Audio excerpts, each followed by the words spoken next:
in Italy, and the whole town is wrecked, and the stone is lost. And there aren't any known similar stones. So that from now on, at least for a while, nobody can verify it. Would they at that point go back and say, well, now, if we can't see it, it must have all been false? I don't think so. I think it's quite reasonable for them to say, our friends, let alone what the Italians will say, who knows whether you trust them, but our own friends were there, hundreds of them, and they all say they saw it. There must be something there that's quite different from anything that we have ever seen, anything we understand, anything that's in our picture of how the natural world works. Yes, there is something there that's really very, very strange. I don't think we're locked into our picture of nature so solidly that we can't learn, even on the basis of testimony of people who say they observed or witnessed something that goes against our complete conception of the world. We're not locked into that extent that we can't change. So I think that, yes, the more extraordinary the claim, the more extraordinary the evidence should be, but in this case we have plenty of evidence. That's enough evidence to accept even this extraordinary claim. Questions up to here? Yeah. Rabbi, it seems that you demand something very unusual for people. In your example with the Greek who goes to China and sees a disappeared star in the sky, which is on the map, he would, of course, trust, first of all, his Greek culture and his Greek education, because he knows nothing about the Chinese background. He does not know in how far he can trust the Chinese. No, I said that he talked to them, he surveys their culture, he's there on an extended visit. Maybe when you came in the middle of the example. And he sees that they're normally reliable and normally intelligent. Of course he has to have all of that. Okay, but he couldn't take just a single claim. Okay, but it is in the human nature to trust your own knowledge and your own background, even if you have reason to believe that the other claim might be right. That's quite true. People are irrational from time to time about this. People are irrational about this from time to time. I'm not talking about psychology now. I'm talking about what would be logically correct. And it's clearly logically correct at a certain point to say they saw something we didn't see, and not think that your culture is omniscient. Thinking that your culture is omniscient is a common human fault. I agree with you, but it's a fault. It's not something. I'm not interested in psychology. I'm talking about what's reasonable for people to do. Yeah. So your example with Italy and the jumping nails, every one of those people that came back would have a slightly different story about how the nails jumped up to the stone. I mean, it's one thing, the nails jumping up to a stone, but 400 different versions of how it happened. We have one version by 3 million people of this event. That's just improbable that 3 million people would have experienced the event the exact same way. Well, first of all, I don't know why you think that you would have 400 different versions if the question you ask is, did the nail jump to the stone? Now, if you asked, what kind of hat was the fellow wearing when he held the stone over the nail, then you might get different stories, because that isn't the essence of the event. But if you ask whether the nail jumped to the stone or didn't jump to the stone, I don't think you would get 400 different versions. That's the salient point of the event, and for that you wouldn't get it. I don't think it's true in common life either. Did they win the game or lose the game? You were there. You had 35,000 people in the stands. You're not going to get 400 different events or 35,000 accounts of who won the game and who lost the game. You'll get 35,000 identical accounts. But we have more than just, did God appear, did God not appear? And so if you say, did God appear? You say, yes, God appeared. But we have a pretty decent description of it. It's happened, how God appeared, the voice came, and all of that. It's more than just saying, did the nails jump? Well, I think we have actually a very minimal description. In the text of the Torah, it's about 24 sentences, and that's all. The basic information that you get is the information about the text that was communicated, which is a very small text, a couple of hundred words, that's all. And the fact that there was fire and rumbling and smoke and the sound of the shofar. It's a very short description of an event which became a national foundation. So it's not as if it was a casual event. If it's a casual event, then people won't pay attention. But I don't think you'll have events comparable to this. Eichmann was executed here in Jerusalem. See if you can find even 3 significantly differing accounts of that event.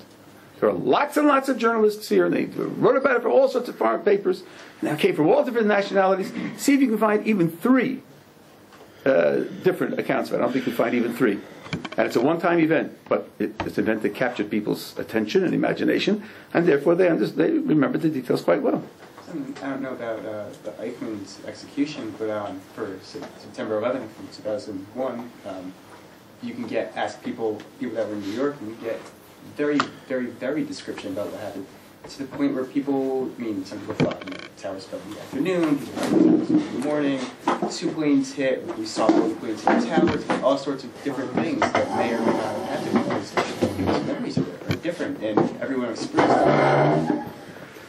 And it's a similarly very, very powerful thing. I think it is a very powerful thing. But also, number one, it was totally unexpected, and number two, no one had a 360-degree perspective on the event, so each person was seeing it from one side and inferring, extrapolating what happened on the other side. And the people, because they weren't prepared for it, because it was destructive and horrific, they were in shock. Here you're talking about people who have been prepared for it for weeks, who saw and experienced prophecy before this. They saw it all at the Red Sea as well. It's something they were looking forward to joyfully, and it was a fulfillment of all their aspirations. I don't think they're really comparable. At any rate, take a wedding. See how many different versions you can get of a joyous wedding. Who had the ring, and those aren't the important sequences. Had the babies outdoors or indoors, or the afternoon or the evening. Try it with a wedding and see how many different versions you get. I don't think you'll get two different versions. That's a very scripted event. I mean, I don't have to go to the wedding to know who's going to have that information. Take people who have never been to a Jewish wedding, who've never seen men and women separated, who've never seen that kind of dancing and singing, never seen acrobatics and tomfoolery and all the rest. I don't think you'll get 3 different versions. Yeah. Where'd you find the source of the people that thought 9/11 was in the evening? I'm just wondering. There are a number of different papers in psychology about the events. One written by Elizabeth Gliski at Arizona State University, and 4 or 5 other researchers I don't remember the names of, in which she examined fMRI evidence of people's memories for 9/11. There's a paper by Brown and... yeah, but these aren't papers about witnesses. There's a lot of work been done on people's memories for events when and where they heard about them. They did this with the JFK assassination and the rest. But I'm not aware they've done this with witnesses. They have witnesses who said it happened at night. I don't believe. Researcher at Yeshiva at YU, yeah, who did work with only witnesses of 9/11. And he found people who said it happened at night? Not people that found it said at night, but he found a 4.5-hour range of time that people found. So that gets people starting the events at 9, or I think it was 8:50, and as late as noon. Okay. And these people are normal in other respects? Yeah. They can remember other things in accurate fashion. It just shows that people are in shock. And did anybody say that it happened in Midtown Manhattan?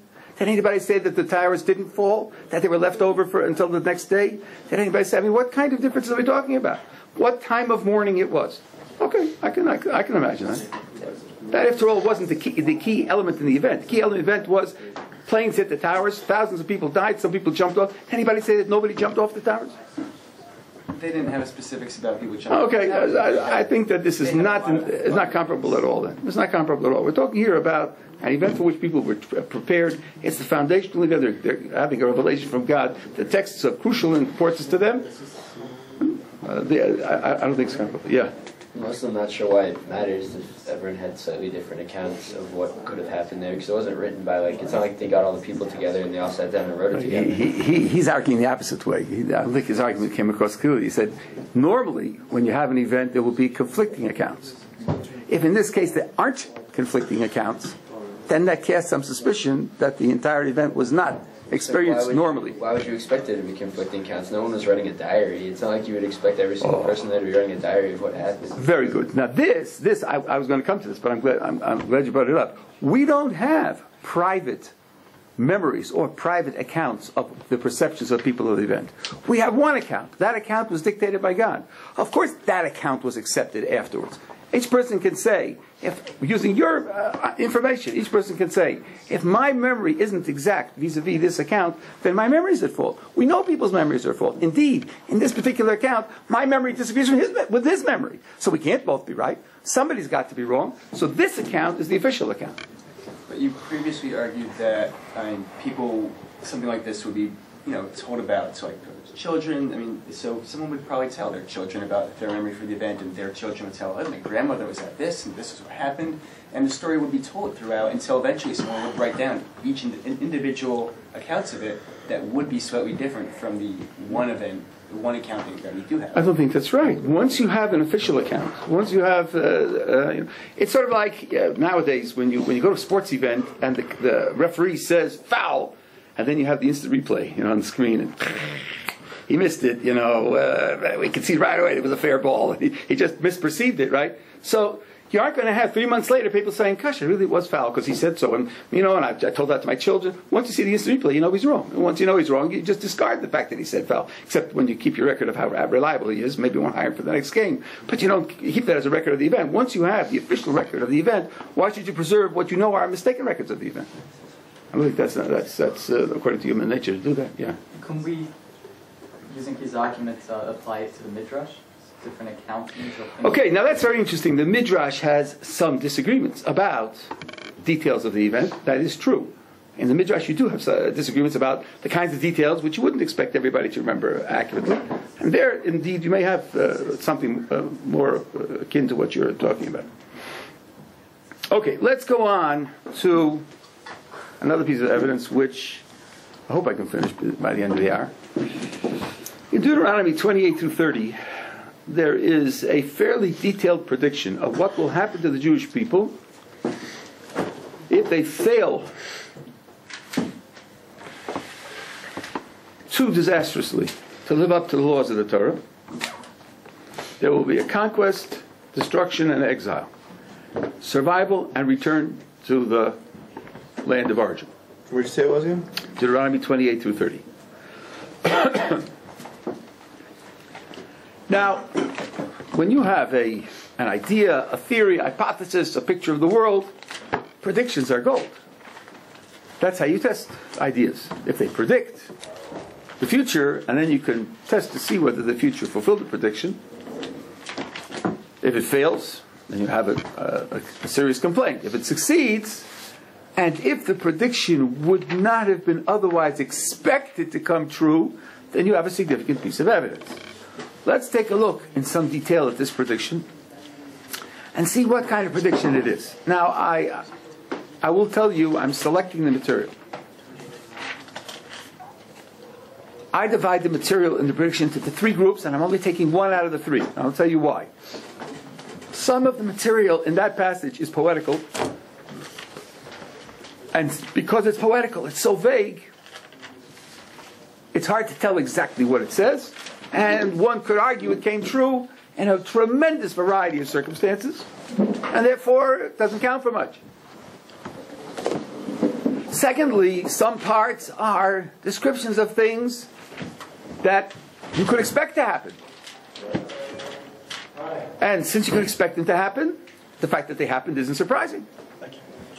But one part of the material is literal enough, clear enough, and predicts things which wouldn't be expected to happen, and they are the ones that are relevant to us. Understand, the first 2 that I'm ignoring, it's not because they're against us, because they're not relevant. They can't be used to make a clear enough prediction. So, for example, the context says, the passage says that you'll be conquered.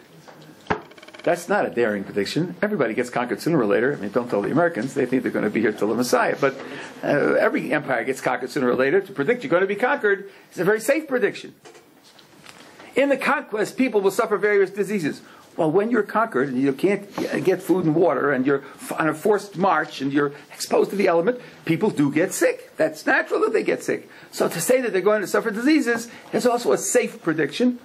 And therefore, it doesn't count for or against. It's something which you would naturally expect to happen. So I'm skipping the ones, the heavens will be like iron and the earth will be like copper, holding back rain. Well, there are droughts that take place, and they take place naturally from time to time. So to predict that there's going to be a drought is not a dangerous prediction. It's not a difficult prediction. And if it says it's going to be like iron, does that mean no rain? Does it mean very little rain? Does it mean rain at the wrong time? It's vague enough so that one could make it come true in a vast variety of circumstances. These predictions won't help. They don't help, they don't hurt, they're just not relevant. That